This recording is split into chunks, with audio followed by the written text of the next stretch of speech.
Bismillahirrahmanirrahim. À tous les musulmans qui nous suivent, Assalamu alaikum wa rahmatullahi wa barakatuh. Nous sommes très contents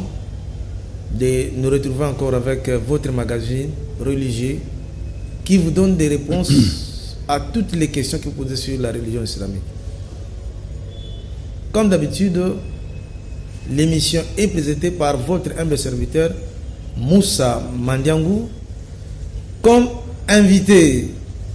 l'invité permanent et les producteurs de l'émission, Imam Abdul Hakim. Je serai assisté de notre confrère, il est aussi musulman, Aboubakar, Bessimois. Donc ensemble avec les confrères et l'imam, nous allons développer les thèmes d'aujourd'hui qui est consacré au Tawhid. L'équipe technique est composée de Rodi à la caméra. Nous avons à la coordination technique Mike. Et je n'ai pas oublié les grands caméramans Hussein. Sans plus tarder, je laisse la parole à l'imam qui va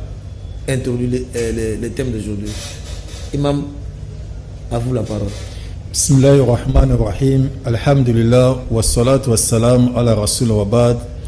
Ayuha mushahidin al-kiram. Wahiyakum bitahiyat al-jannah. Ala wahiya. Assalamu alaykum wa rahmatullahi wa barakatuhu.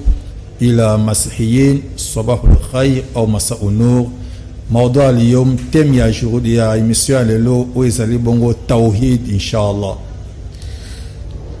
Matondi, émission Zali bilan, tous en loco tabano qu'on a français, d'engue na utoloba. Mais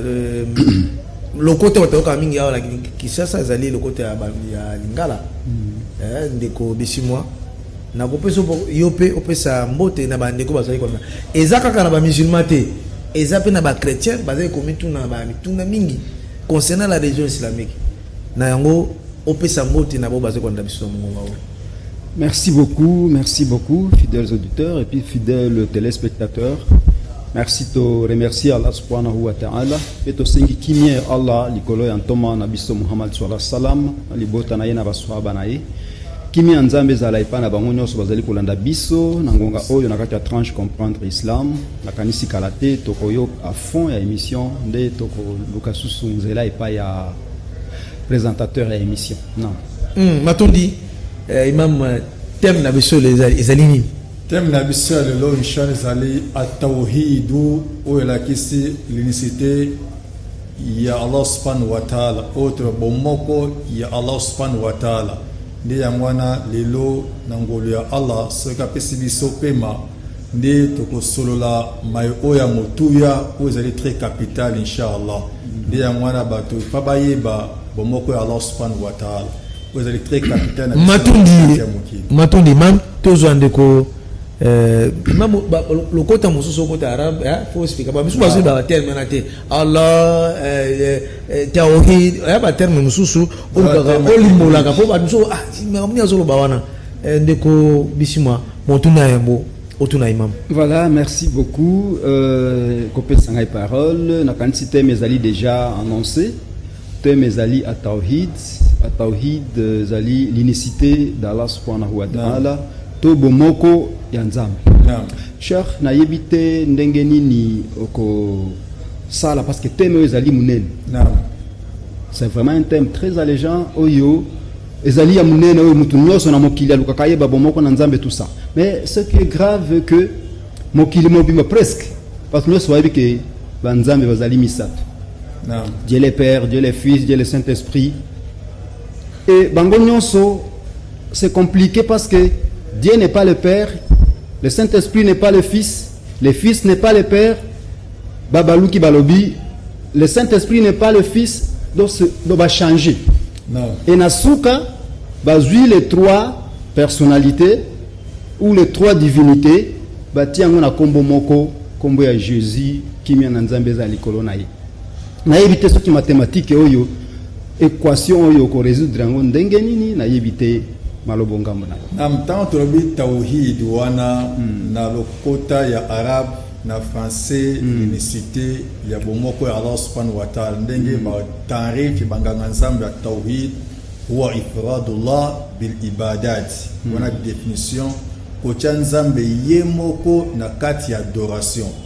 nde kokoso o makasi otozana yango na adoration na biso ipato zongi songa pa ya Allah subhanahu wa ta'ala yemoko o ya sali likolo na se nde isenge na biso bondela ye nde pe tawhid wana ezana beteni na yango beteni ya tawhid wana ndenge oti koloba tona tawhid ya liboso ububia oza koyebisa kina moto ayeba nzambe akeli likolo na se côté kuna na musulman na chrétien différence ezalité ndenge Qur'an eza ko wala insa altahu man khalaqa samawati wal arda yaquluna Allah soki otuni mutu nyonso ata bande kona biso bana kati studio abo na asala likolo na se mutu moko te akoba Yesu Masiya tout le monde banzambi atoti mutu aliboma na asala yo albanzambi réponse aux ali salima yango wana wana eteni ya liboso kaka mutu moko abebaka kote ya tawhid ya rububia kozaki pharaon na bikela munyoso nzama saki na mokili bebaki ke non mapato to mona likolo ndasala ngonzambi toza ikati bakinyoso kote kuna koko so ezalite penzamba tine ba prophète pona yango te deuxième étape tawhid asma wa sifat oza kolekisa bakombo ya Allah na ba qualité ya Allah oyo kosala ke ndengo oti koloba kobimisa Yesu Masiya azala nzambe te po nzambe akokolala te so nzambe alaliza catastrophe na mokili mais Yesu Masiya ndengo oti koloba bongo ndenge na croyance ya bandeko mususu asaka 3 jours sima asekwi ce espace ya 3 jours mokili tikalaki na nani pokolo nango azate catastrophe de ebimisi Yesu Masiya côté kuna ayiko zala nzambe te te balwe pendant 3 jours wana akende côté ya bawei bon yango bakufa akende côté ya bango yango tolobi ke sika to tena pembeni nzambe akoyibi makambo nyonso ekoya tawhid ya suka o tozali tawhid al-uluhiyya esika kokoso ba prophète bakutanaki na yango tous les prophètes atabiso toza koloba makambo oyo boy kokoso ekoyela kabiso batoma bakufaki pona koyebisa mokili bomoko ya Allah subhanahu wa ta'ala namoni imamu akima mbangu nazana motuna moko mama tuni mama Sara azana limité na kingabwa na Beni Victoire tuni tango mama annoncé obandi na définition n'est-ce pas naam a PC définition et puis vers la fin annoncé déjà parti yo tango ko bakisande na seko ni seko abrier bato moi maman a tuni motuna na ebité ba parti oui la deuxième partie la deuxième question on se na de parti ko tuna motuna ya mibale wa bien cher asili azayo kende bien azayo kende parce que abandina tawhid rububia abandina uluhia tout ça donc c'est que azayo kota déjà na ba partie ya tawhid donc on dit qu'il est comme ça continuer pour que nazo ande ya poser des questions yango eten ya misatu otolobi on eten ya tawhid ya adoration tant ba tawhid ba mo technique za ja la shay'un wahid kochelo ko moko ezaka yango moko lokola nzambi azala kaka ye moko ifa biso nyonso ba kongole to sala makasi to yeba ke non nana mo asala likolo na se est-ce que c'est vrai ezali Jésus-Christ o biso na kati ya islam azali nabi azali prophète ndenge basapolo nyonso o nzambi atindaki na mokili yayebo kesene Yesu Masiya khaswa libani Israël to koyaka pesika wana pona Yesu bandeko na biso Jésus-Christ ali uniquement pona ba pati ya Israël mais ezali si jeune biso te ya kolba Yesu Masiya biso na kati ya islam to bi place ya Isa alayhi salatu wassalam ko ata pamba toma moko mission ba très makasi mingi ko sala katikati ya mokili nde tawhid o tozana ngo awa toza kolobela o ya uluhiyya adoration na biso to pesi ya mopa ya nani ezaka kate pa ya ba chrétien ba belela ka Yesu Masiya okomona mutabondela na yebi azosenga pa ya nzambe bien na suka ayeko chite Yesu Masiya salela ngai boye ebibi nde pa misma bazali ba misma mususu akosenga pe ko Muhammad sunga ngai Muhammad akosunga yote mutako sunga yo nde ezali Allah yo obondela kaka Allah du yo makabunda yo senga pe Allah subhanahu wa ta'ala pe yango cause o nzambe atindaki ba prophète cause nzambe akisaki ba livre tout autre zomona na mokili ba livre tout utana likolo samawiya igoza la 4 tenda ndenge Islam 5 oya Ibrahim Sofi na Taurat ya Musa na Zabura ya David na Injil non les évangiles non la Bible Injil au Jésus-Christ aki nango na al-Qur'an Karim au dernier livre et ko boma ba livre tout o yaki liboso donc Qur'an ndenge na biso ba ulama ya oso ezali nasir livre oyo ethically pour enseignement fiable ya makambo ya Nzambe déjà al-Qur'an Karim ndenge al-Qur'an Karim elbi wa ma arsalna min qablika min rasul illa nuhiya ilay annahu la ilaha illa ana fa'budun Nzamba bina kata buku ne sante wa ma arsalna min qablika totindaki te ba prophète di boso na yo Muhammad sallallahu alaihi wasallam Jésus-Christ a été boso prophète Muhammad sallallahu alaihi wasallam bitin totindaki bango kaka to informer bango ila nuhiya ilay terme technique sous révélation on a kata Congo mutalela ko la muka Nzamba lobeli ngai c'est un mot technique mais mission sur ma casse c'est quoi wahi c'est quoi c'est quoi wahi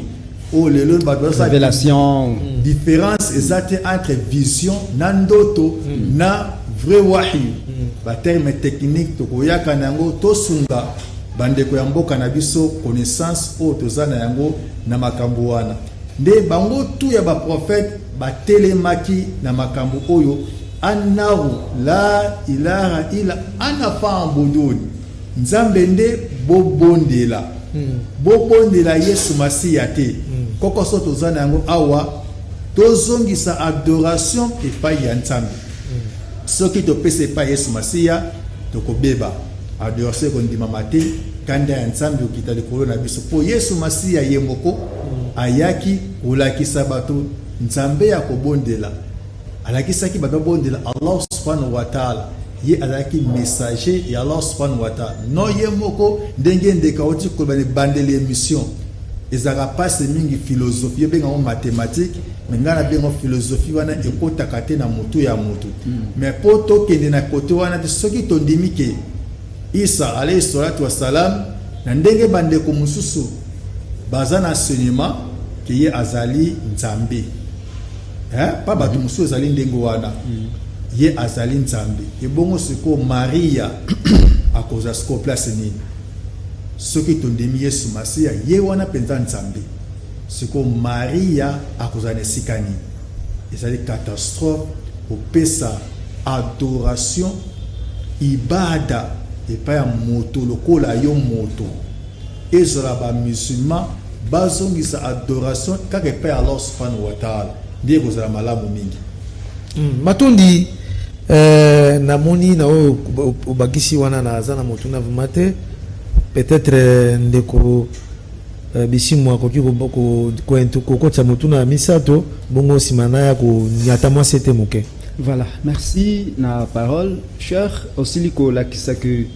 adoration esengeli ezonga kaka epai ya Nzambe ye moko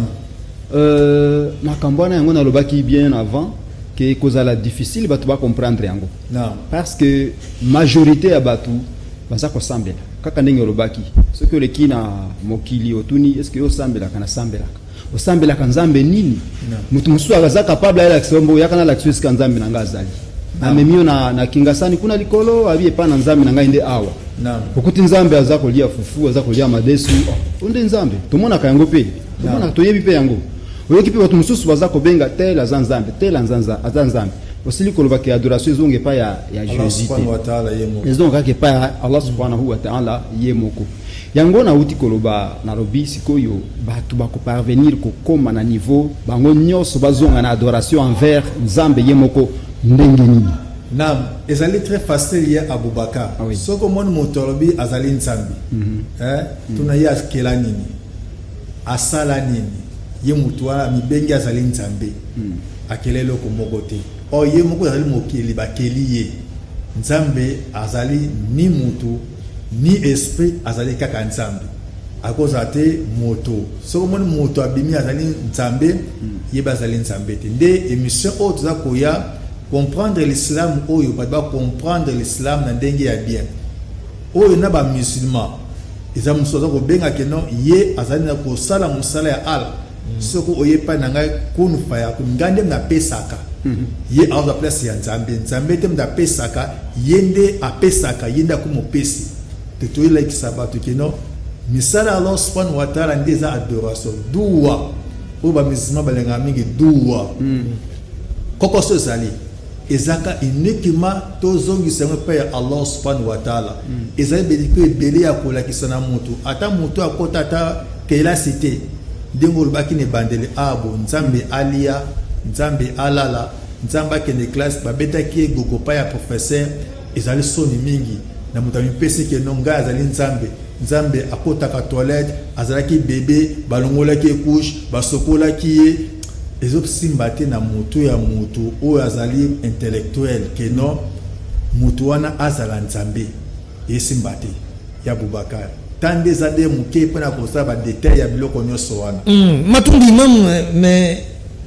tout ba penda bosimbo mingi za epi kolubama pona ba musulman to ba mwalimu tel mwalimu mmoja na kwemo boye soki mwalimu kun fa kun isoka un coup une flamme mais est-ce que wana zaka kanza parce que est-ce que kaka ye ba mwalimu société kaka so abenti kaka a bouger kaka nini boye nde image ya mabe oyo eza na kati ya mboka na biso bamoske mpe ebele tawhid oyo toza bomoko ya nzambe bato bayokanga bamasjid ezali pasi mingi na biso mpe tokomi kokopie baappellation dango ya bachrétien ya nini ya babonheur ya riski ya boye entre parenthèse moke ya bato wana oyo bapesi image mabe ya islam oyo tobengaka bango banganga na kati ya islam me yayebi te azali nganga faute na ye mpe te enseignement baimam ebele ya RD Congo balekaki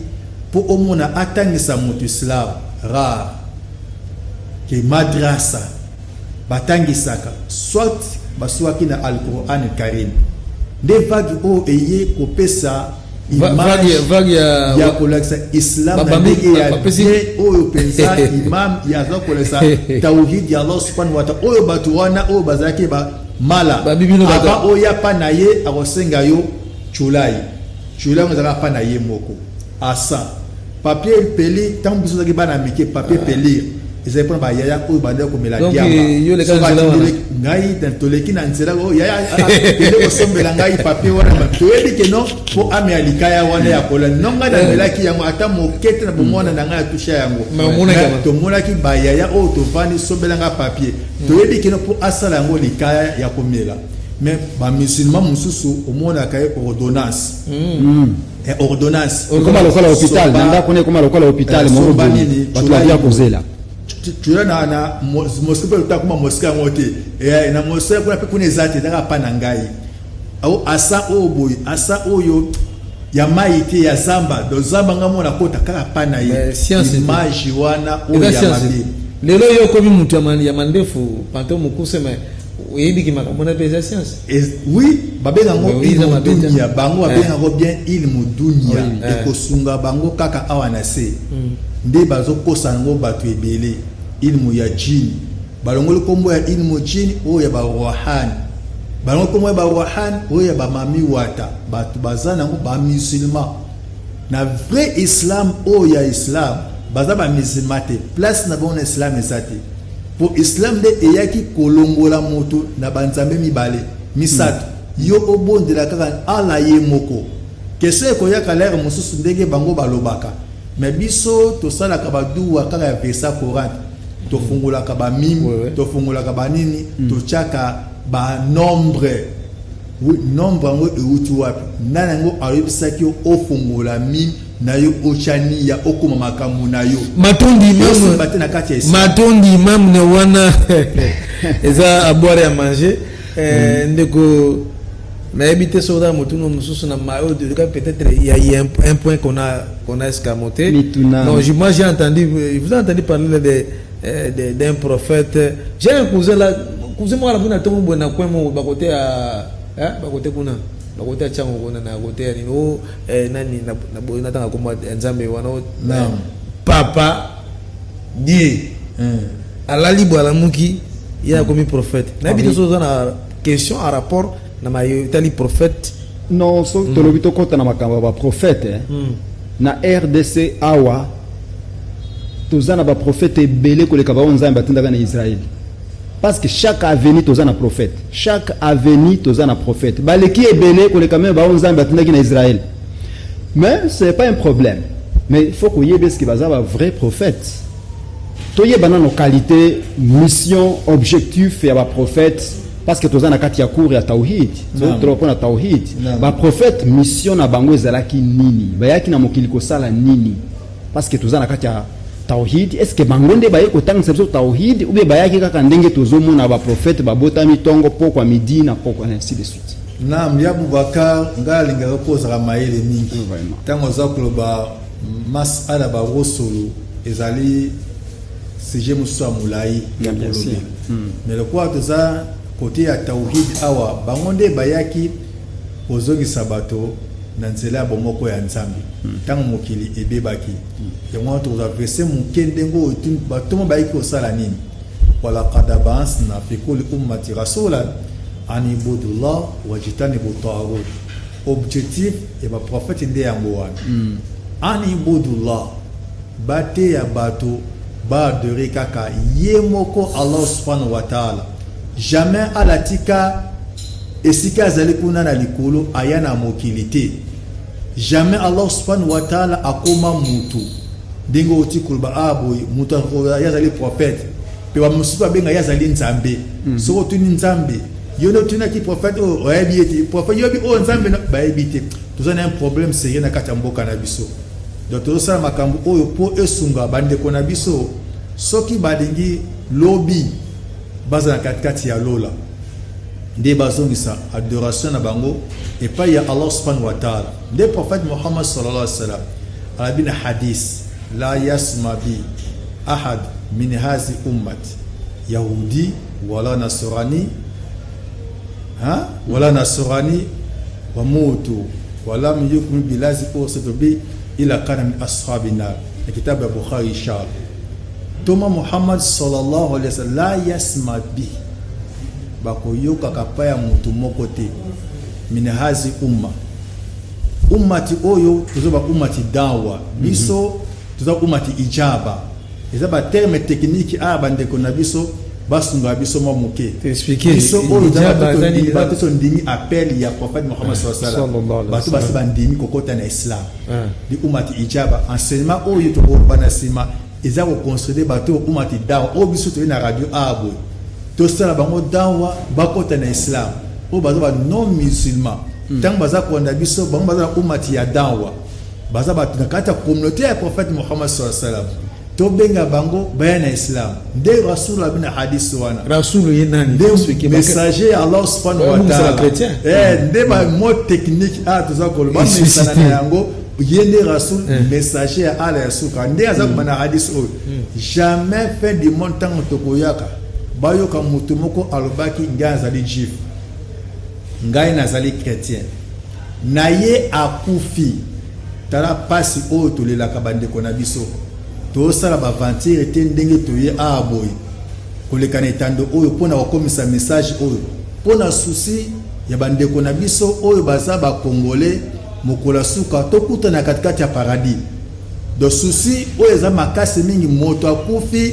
nde ye akena katikati ya lifelo nde pasi makasi tanto za ko lela wana omona mutu aye ke mutu akufi akena ko pema na kimia te na biso na islam akopema na kimia te ake directement na kati ya lifelo ndenge prophète alobi jamais bakoyoka mutu wana na kati ya komite banda ye aya pona kopesa mwa muke na kati ya question no messager ya suka oyo ayaki kote ya batu bomoko ya nzambe na katikati ya adoration nzambe azala kaka ye moko nde prophète Muhammad sallallahu alaihi wasallam nde alobi bakoyoka moto moko te mukola suka ya bi kenonga zaki chrétien zaki chip ya kufina eta wana aboyi ko témoigner aboyi ko ndima mai o Muhammad sallallahu alaihi wasallam ayaki na yango si malou zuye ndenge biso to fana katikati etando oyo tout le monde akokufa tout le monde ata obasa lelo desordre na moki tout le monde akokufa sikoyo deuxième vinde ozali ya seko na seko yo okozala wapi mais prophète alobi na hadith oyo mutu wana kufi non musulman simaye ayokaki des messages oyo toza koleka abo congolais moko te mokola suka akozala sauvé pa ya Allah na canal kin na journaux tolekaki na ye ayokaki message aboyi kokota na islam illa min ashabi nar akozala moto ya lifelo yoka lifelo ngo pe lisusu ezate ezaka 10 ans 100 ans 1 million des années khalidina fiha abadan dega ya lifelo ngo ya seko na seko na seko ekoleka na bambula yo vandaki na mabele abo ndezali pasi lokola tolingi bandeko ya mboka na biso mokola suka biso nyonso to se retrouver na kati ya lola nde toza koleka awa boye message oyo komela bango matondi na boni rodi ya ningani muke na ndeko Mike ba yoki penda ekoti bango ndeko mais tokuna ka ba prophète wana na babalaba ningu na eta na kati ya ngumba Kinshasa na babalaba basimbi beaucoup te mais ngana okama est-ce que oza chaque na ito so omituna kati na batu wana ba prophète wana ba zana babuku na bango yo mituna te bon ponga la mituna ka ndami bengi prophète bon kuta ana buku te azaka utiliser la Bible. Merci beaucoup. Nakanisi mutako zala éloquent koleka Jésus-Christ azate. Mutako zala éloquent koleka Bible azate. Ngana kanisi Bible si esunga biso. Bible si esunga biso na kolongo la divinité wana ba pesango Jésus soto tuni Bible to kuta ke Bible yango moko zo trahir bango. So tangi na Jean chapitre 17 verset 3. Jean 17 3 Bible lo Bible. Et le royaume des cieux est qu'ils te connaissent, toi le seul vrai Dieu, et Jésus que tu as envoyé. Et le royaume des cieux est qu'ils te connaissent, toi le seul vrai Dieu, et Jésus que tu as envoyé. Donc Jésus est mon à Zoloba. So on a Luc chapitre 18 verset 18. Moutoumoko a tuni Jésus. Bon maître, que dois-je faire pour hériter le royaume des cieux? Jésus a tuni, pourquoi m'appelle-t-il bon? Alors que Nzambe azali kitoko na nyonso. Mais tant que muto a tuni Jésus, bon maître, que dois-je faire pour hériter le royaume des cieux? Jésus a dit, pourquoi m'appelle-t-il bon? Il n'y a qu'un seul. Merci. Ce qu'on m'a dit, versango, tu éviter. Imam, maloba suka pona lelo. Non, maloba suka pona lelo zalimi babengo shurutul qubul la amal. Misala ya moto po endi mama epa ya ala mokola suka ndenge biso pete to etando atosala musala to prêcher batu mai o batu mo basalaki de mission ya prophète Muhammad sallallahu alaihi wasallam tant ko maka ali oza remplacer ko sala mission ya prophète Muhammad sallallahu alaihi wasallam ozaki très très sombre mission ya rasul alayhi salatu wasallam et c'est nous auto prêcher tawhid na kati ya mboka oyo to ya christianisme tia mesisa